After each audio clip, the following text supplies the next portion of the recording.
Hello guys, this is more towards the personal opinion about the IONIQ Hybrid display cluster.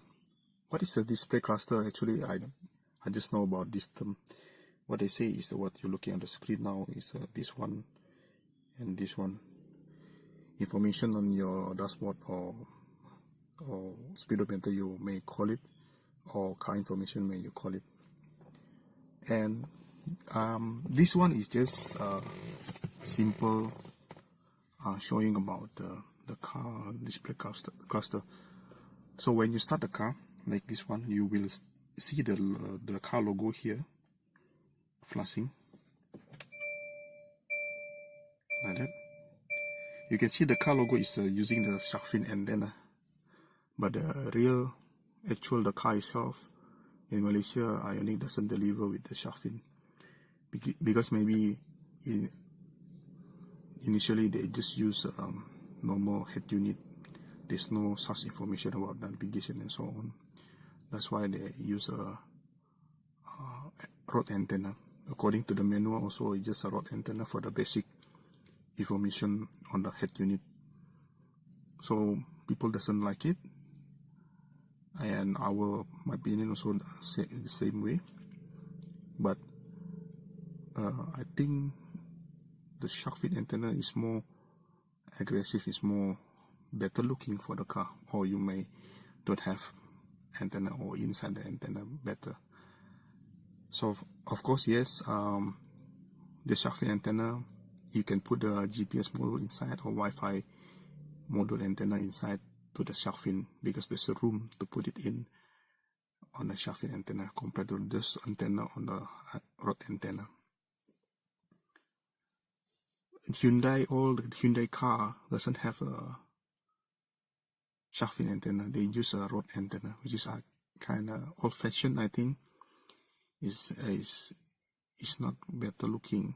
Use the shark fin is better looking, of course, and you can tell based on the antenna itself what is the media they put it inside the car. So just rod antenna, I don't think it's very informative on the head unit itself. I don't understand why they don't include that better on the IONIQ.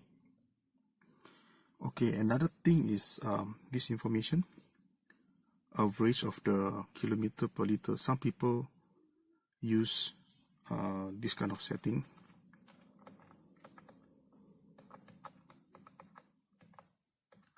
Liter per 100 kilometers, which is you can see the number is about 4 liters can achieve 100 kilometers. It looks like more economical. I don't think really economical actually, if you look at the number on the, I don't think it's more informative compared to the other one, kilometer per liters, because the digit number is showing only one digit number before and after. If you use this, of course it looks like more understand how you behave when you press the accelerator pad or when you drive through your car. Sorry, I need to move my position a bit. So like this one, when I start the car, you can see the bar actually is remain on 0 compared to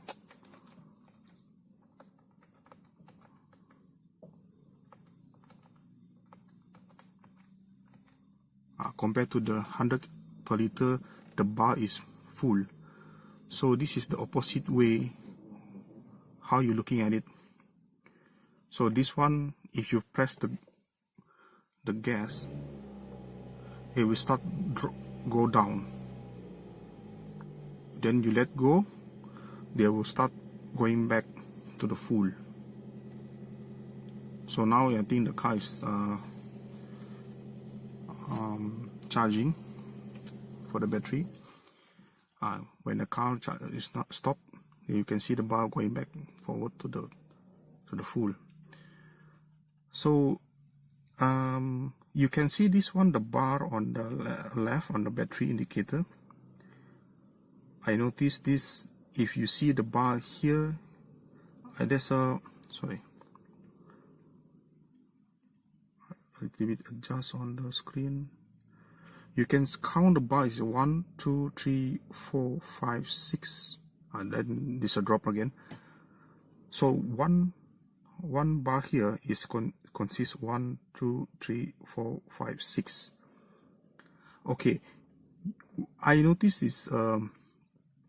If you have a bar here, 1, 2, 3, usually is maximum until 2 bar on the second larger portion of this bar. If you have a 2 bar here, the car is able to run on the EV mode.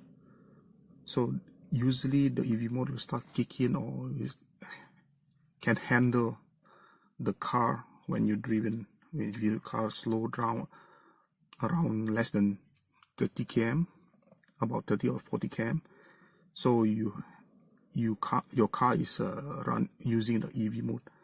So this 3 bar most likely is EV mode. So below here, usually the petrol engine will start kicking. So they will start charging again this 3 bar.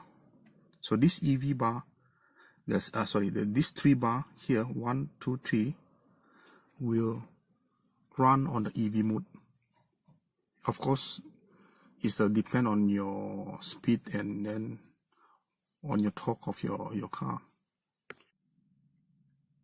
So by having the gear on the information on the D mode here, like the other car, like I think Hyundai Elantra Sport, they have this information, gear 1, D1, D2 and D3.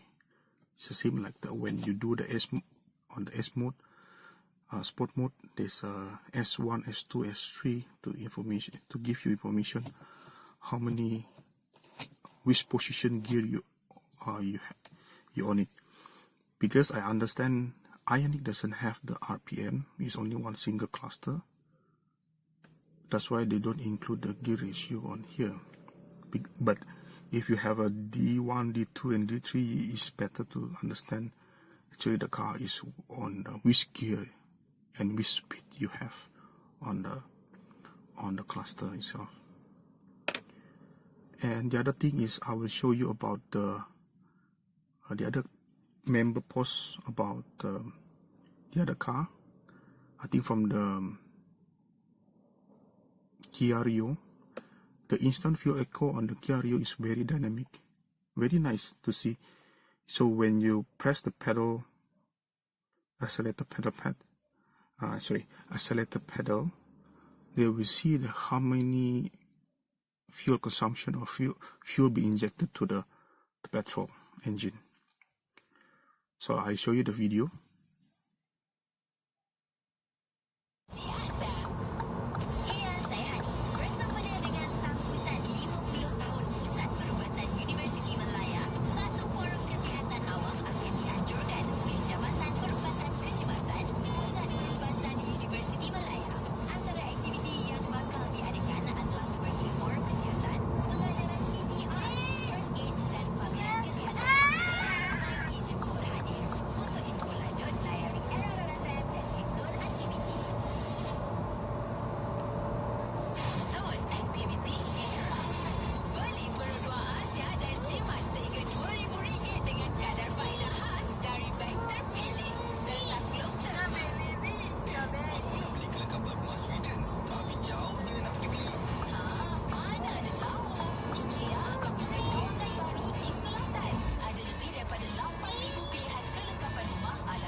And the other information is very cool is when the car off, actually the drive info on the current trip driven, it flashes about few seconds before the car totally completely off. This is how it looked like.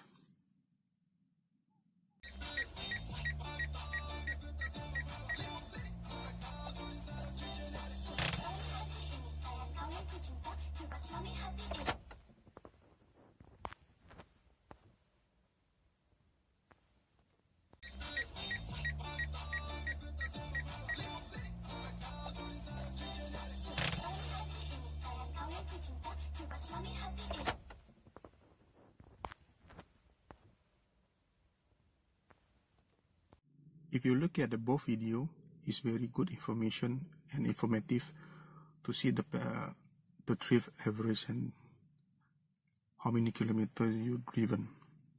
Very good to let know the driver how many you can save actually.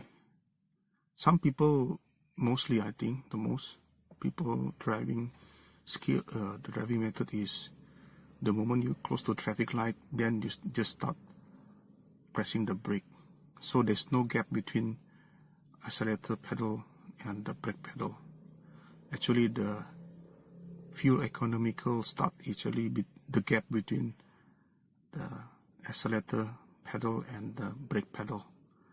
You just let go the cars glide through close to traffic light, then slowly press the brake and then completely stop. So let the car more gliding method is the best to save fuel. That is the how you drive more economical. This is applied to any car, I think, but if you drive a hybrid car, you better understand how actually is to drive more economical. If you get a hybrid car, I think that's the best way to understand how actually the car more economical compared to how economical you can drive. Yeah, I think that's about it. Thank you.